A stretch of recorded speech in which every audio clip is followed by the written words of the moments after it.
Good evening, coaches. My name is Ted Gambordella. I'm your instructor on a unique program of athletic injury prevention called The End of Injury. My book and my program has been endorsed by such top universities and colleges as LSU, Oral Roberts, Rice University, the University of Texas, the University of Oklahoma, the New Orleans Jazz, and the Houston Rockets professional basketball, plus scores of other high schools and universities around the United States. If you will use the techniques and exercises you find in my program and in my book, you can help prevent a lot of needless injuries that occur in everyday activities at your school. Not just in football, but in soccer, track, basketball, baseball, all of your athletic programs. I'm not claiming that I can prevent all the injuries in your program, but I do promise if you will employ the techniques and exercises that you find in this program, you can help prevent a lot of needless injuries to your athletes. We're going to start today with some flexibility exercises, and my partner is Tia Tedler, a local aerobic and dance instructor here in Dallas, Texas. And we're going to begin today's program with some flexibility exercises to help you prevent injuries. Remember, you should do stretches every single day that your students are in activities. During your season, you should stretch for 3 to 5 minutes, and all season you should stretch 15 to 20 minutes a day. Let's begin. We're going to warm up our upper body to start with. We're going to start with some arm swings. Now you want to do about 8 swings in each direction. In fact, you want to do each stretch about 8 times. Now we're going to reverse. When you're off season, you might want to do as many as 15, but to save time during the season, we just do about 8. Now we go in and out. A lot of players have trouble with this real simple motion right here because they become muscle bound in their chest. Now we're going to go over the top. Again, you do it about 8 times. And then we twist our body to the right and to the left. Now to get a vigorous twist, you should pretend that you're elbowing someone in the back. That way you can get a more vigorous twist on the athlete's body. Now we go to our neck. We're going to rotate it to the right about 8 times.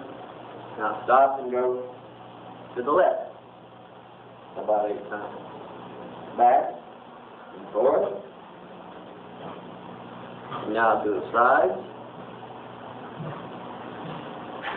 And finally, roll our shoulders forward and backwards. Now that should liver up most of the upper bodies of the athletes. We're going to go now to our lower body. Never have your students do any stretches until their legs are adjusted to their body weight. How to do that, simply bend them over and have them sit there for just a second. Don't balance or stretch or anything. You're just simply letting your body get used to the fact that it's going to be stretching.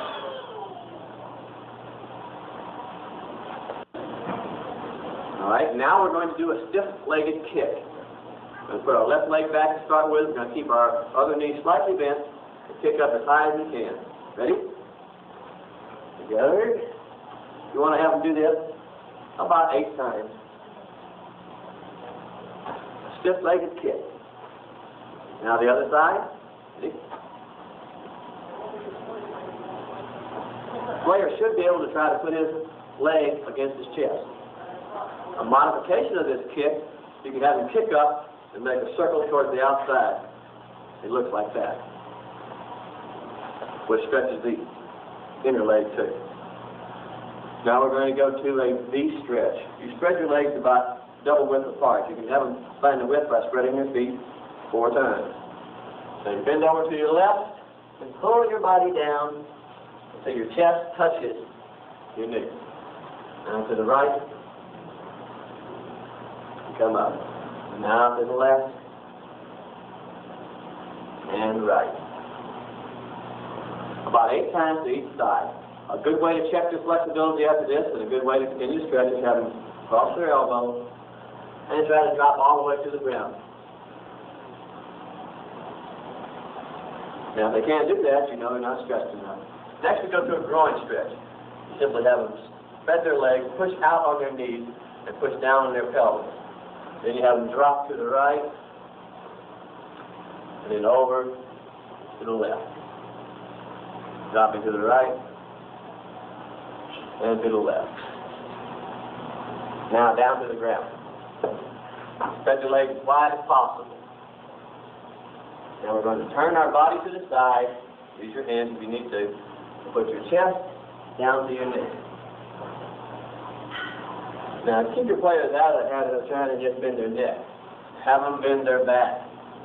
And you twist to the other side and down to your neck. If they're flexible enough, they can reach out and grab their foot and don't pull themselves down. Both sides. Now, a good way to test your players' flexibility is to have them touch both of their toes and put their face on the ground. And if they can't do that, most of them won't be able to for a while, and they're not flexible enough. Real good. This is really stretching our inner muscles. Now we're going to stretch our groin again, pulling our feet in as close as possible, and bounding up and down. Have them lean forward and try to touch their head to their toes, and you'll get a little more stretching. And they can bounce their legs on this. I know you've heard a lot of times, don't bounce in your stretches. It's okay to bounce gently or rock. It's not okay to do this, but bounce gently is quite okay to do in some stretches. Now out straight and have them touch their head to their knees. Now you have a lot of players that look like they're flexible in this because they're doing this. They're really curling their neck. They should keep their chest straight, bend over, and put their chest on their legs. Have them hold it down there for about 3 seconds. And finally, we're going to go up to our back. And down.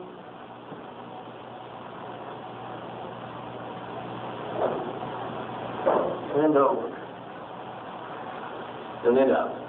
So we've only done about 3 minutes of stretching, but we've worked out our entire body. If you have players that are sitting on the sidelines during the game, they should always get up and do some stretches before they get back into the game. Let me show you a couple of stretches you can do as a two-man stretch. You have one of the players grab the other person's leg and try to lift it up as high as they can. Most of your players won't be able to get their legs but about this size, so the other person will be more effective in it. Let's sit down the ground a second. Get your legs straight out. You can have them get behind the other person and push down on them gently. Now your players won't be that flexible, so you really have to force them down. Put your legs in that groin stretch. You can have them get beside each other or in front of each other and press down here. And you can have them interlock wrists and pull each other down both ways. So those are your two-man stretches.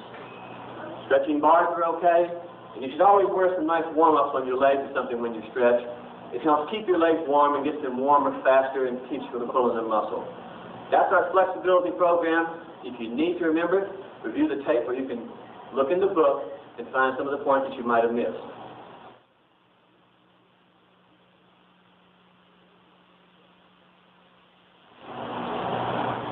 Our next techniques are on balance points. So often you'll see players that are mismatched. One of them will be so much bigger and stronger than the other player, and yet the other player beats him. A lot of it has to do with speed and ability, but a lot of it has to do with balance points. I'm going to show you some techniques today that will show your players who have a smaller size how they can overcome men of much greater size and strength by the use of a little speed and a lot of balance. Let me explain to you what I mean by balance. A human being is a 6-foot-tall statue with a 12-inch base. If it wasn't for your mind and your equilibrium, why, you would just fall over continually. That's how precarious your balance is. And if you know your balance points, you can overcome someone's size and strength by using them. This will help prevent injuries because your players won't be letting these bigger, stronger guys muscle them around and take advantage of them. Let me show you the basic points of balance. That's great. It's just like a clock. You always use the man's ankles as a reference point. You draw a straight line between the man's ankles. That's 3 o'clock and 9 o'clock. Right between them will be 6 and 12. Then you have 2, 4, 6, 8, and 10. Those are your major balance points. If you're standing like this, like that, now the straight line between his ankles is from here to here. Therefore, the 12 and the 6 are right here. Now let me show you how that works, Coach. He stands like this. Any of his balance points means the man will have to change position or he could be knocked over.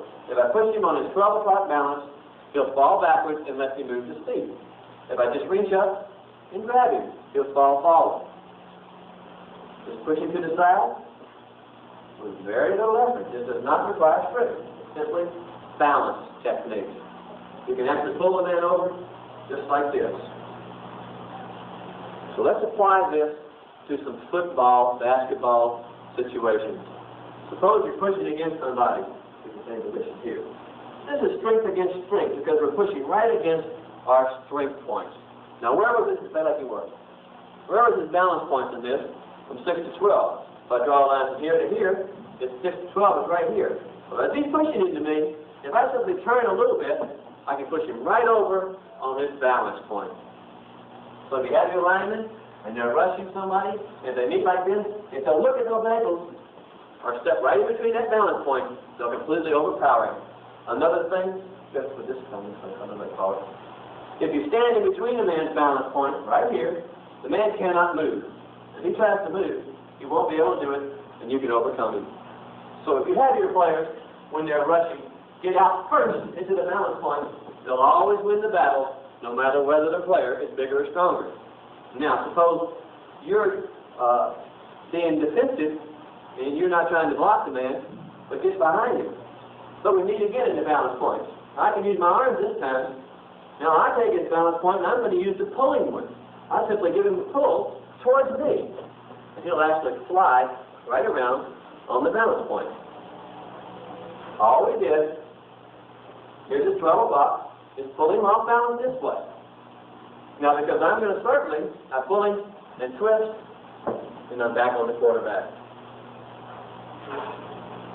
Pull him and twist. Just like that.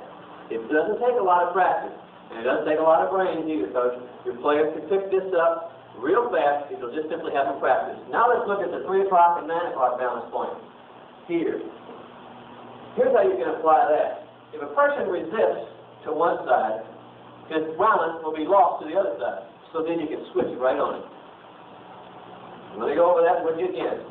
If I'm pushing him to the right, he's using all of his muscles to resist me. That means he has no power to resist me to the left. So as the players grab each other, he pushes him one way, he resists, and you can literally throw him the other way with very little effort. So you simply have your players practice.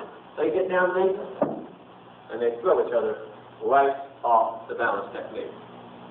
Let me show you how a balance point can be applicable in a basketball situation. You'll see a lot of players like this, muscling the other guy out of the way, especially under the basket. Puts his arm up here and he's muscling me out of the way, right? He stands just like that. Where's his balance point? Right in the middle of his body. If I take my elbow and touch him right in the back, he'll fall right forward. I don't care how big and strong. He pushes against me. He pushes against me, I'm trying to get by. Just like that. He'll fall right forward. Here's another little trick technique you can use. As he's pushing against me here, I simply take my knee, push his knee. Keep your hands up. We don't want any foul. He's pushing against me here. I'm trying to get in the basket. All I have to do is bump his knee. And I'll go right around him. Right around him. If he's pushing me sideways here, remember, all I have to do is step right to the front of him. He'll fall right behind me because of the balance technique. Let me show you an application of balance technique that can be used in tackling. I know you're supposed to tackle. You stand up like you're running. Put your shoulder into him, pick him up. Hold the ball. Here, and drive into the man. That works fine unless the guy's Earl Campbell and outweighs you 500 pounds. Let's use our 6'12" balance point. If he runs into me, I fall down and grab the man, forcing him to the ground. This is an open field tackle. I don't want you to do this on the go, but it'll work. The best way to teach your players to do it, as he runs into them, they grab the man on his shoulder pad, pull straight down, and force him to the ground. Believe me, it works, and it's very easy to train your players in how to use these balance techniques. Just simply remember the 6 o'clock, 12 o'clock, 9 o'clock, and 3 o'clock. Just have them look at their own ankles, draw a straight line between it, and it's as simply as a clock. Standing like this, simply move to here. Balance techniques are one of the easiest ways you can use to improve speed and ability to overcome size and strength.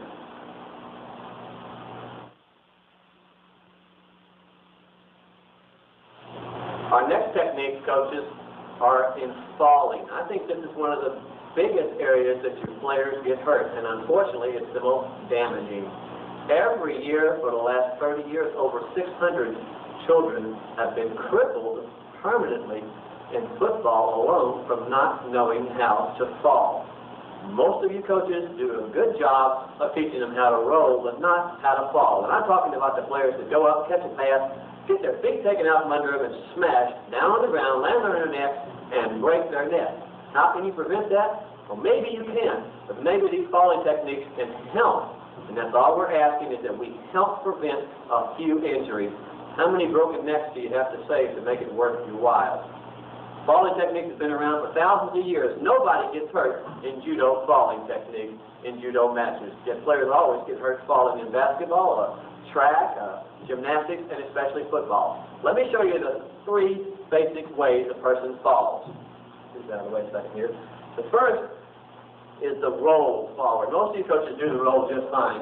The shoulder roll. You can start them out by doing a simple shoulder roll from the ground. They have one knee down, one knee up. They're going to duck the shoulder, roll over, and get up.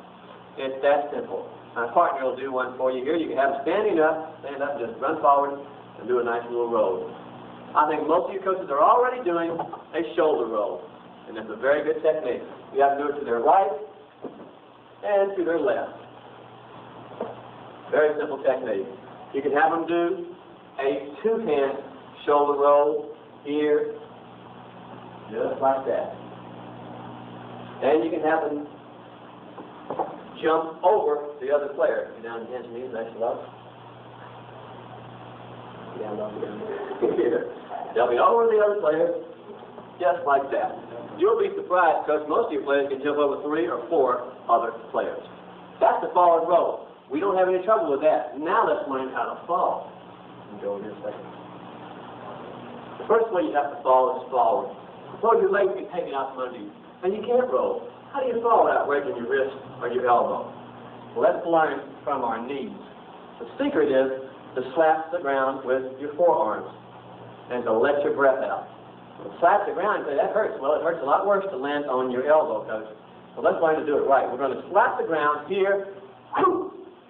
Keep our head up and our back off the ground. You have them practice just like that. Here. Slapping the ground. If they'll slap the whole thing at once, they won't hurt their hands as such. It's better if you have them practice this outside on the nice grass, or if you have a mat. Of course, practice on the mat. Have them do it from right here until they get it down. Then you have them stand up and do a forward roll. To do this, they're simply going to jump out here, slap the ground. Keep your knees off the ground and your chin off the ground. One more time, I'll turn sideways for you so you can see it here. That's like that. The louder you yell, the less likely you are to receive an injury from the forward fall. That's the forward fall technique. What do you want to try to avoid them doing? Falling like this. Because that'll dislocate their wrist, that'll hurt their elbow, and hurt their shoulder. So get them in the habit of falling the correct way. Our next falling technique is falling sideways. I think it was about 3 years ago, Terry Bradshaw broke his wrist falling sideways. So did Lynn Kavanaugh. What happened? They were throwing the ball, they got tackled, they fell down on the ground like this. They tried to stop their fall with their wrist. They broke their wrist because they had a 200-pound man on their back. The proper way to fall sideways is to slap the ground and to keep your other leg flat, like this. This is the position that you should look. In the book, we have a nice little drawing for you to follow. The legs should be as flat as possible. It may be bent, but don't fall with your legs apart like this. And your arm is close to your body, not up here, slapping the ground. Now, let me say right now, if the guy has the ball in this hand, how's he going to slap the ground? Well, he's not. We're not worried about that. You know, if he has to knock out the ball and break his shoulder, that's okay. It's not okay, but we can't do anything about it. Most of you players don't have the ball in their hand. They can slap the ground. Let's worry about the players that aren't the running backs. You have them practice it from their knees. They simply swing their right leg across. They're going to slap the ground with their right arm. You hear me making a loud noise? That's so I don't get my breath knocked out. Just like that. Have them do that about 6 times to each side. Real more time, real slow for you. Your right leg will come across, your right arm will slap. Now they practice it from a standing position. They're going to bring their right leg across, and they're going to slap the ground with their left. We're going to fall to our left. Here. Again, we bring our leg across and slap the ground. That's not hard to do. They should practice that 10 or 15 times each day. Here's the more advanced practice. Down nice and low again. Lift that one. Down low one. If they're running out and they're going to fall over somebody here, you don't want them to fall like this. They'll break their wrist. They want to go over the person here and slap the ground. The guy running sideways here, he slaps the ground, does a forward roll out. One more time, now you practice it. I'll let you do it. Here, they're going to fall over him, slap the ground, and roll out. All right? That's our falling forward and sideways. The final way you fall is backwards. 2 types of injuries can occur in this. First is to break your tailbone by landing on it. The pad helps a little bit there. And the other is to break your neck. One way to avoid breaking your neck is every time you lean backwards to get into the habit of tucking your chin and tightening your neck muscle. Here, like this. Watch how we learn to practice falling back. We start from our knees in a squat. We're going to slap the ground with both hands, lean forward, and fall back. Slap the ground with both hands, fall backwards. I want you to know 2 things. 1, I try to keep my legs crossed. If not crossed, I keep them together. And 2, I slap both hands close to my body, not out here. Keep your back curled so your behind doesn't hit. So it's here. The reason I keep my legs like this is in case someone falls on me, so you won't overstretch my muscles. You can have them practice it from a standing up position. They don't need to jump into the air, Coach. We don't have to practice from that high unless you have a nice, big, soft mat. They can simply step backwards, lean, and slap. Step backwards, lean, and slap. Let's see if we can do the double forward. We practice backwards falling. Get down low. You're going to get too deep in just a second. There you go. You have the player walk backwards into the man, hitting, and slap. Here, and slap. Make sure they hit the ground nice and hard. Okay. Those are our 3 basic falling techniques. In just a minute, I'll show you a practice routine so you can practice all your falls at one time. Coach, I'm going to show you an exercise that shows you how to do the 4 different falling techniques. Forward, forward roll, sideways, and backwards. So that you can practice them every day in your practice so that the players can take falling as second nature. The first thing you do is have them jump out and do a forward jump. Then they get up and do a forward roll. Then they go back, to a backwards fall. Then we're going to the left and the right. I'll do it without it. We can do it again for you, Coach. You jump out to a forward fall. Then up into a roll. Then to a backwards fall. Now to the left. To the right. Just like that. Have them do the 4 falling techniques about 5 times every day in your practice, and within a few days, your players will be falling very well. It'll almost be second nature to them. Coaches, this concludes our program on preventing athletic injuries. Let me review a few points with you. Flexibility should be done every single day of the player's life, not just in season, but off season, even if it's only for 1 minute. In season, do it for 10 or 15 minutes. The falling technique should be used in season every day of practice. It only takes 3 to 4 minutes to incorporate the 3- and 4-way falling techniques that I've shown you, and this will definitely help you prevent a lot of needless falling injuries. Your balance points can be instituted into your practice session every day when you're doing blocking or passing or anything that involves practicing balance techniques. If you'll use the programs and the techniques in my book and on this tape, I promise that you can help prevent a lot of needless injuries, and not only that, you'll get a lot better performance out of your players and a better attitude because they won't be so scared of contact and getting injured. This is Ted Gambordella saying good luck in your season this year, and I hope to be working with you again real soon. This book will be included in your program, and you should use it as a reference guide for any problems or questions that might come up as you study and implement the programs and techniques on this tape.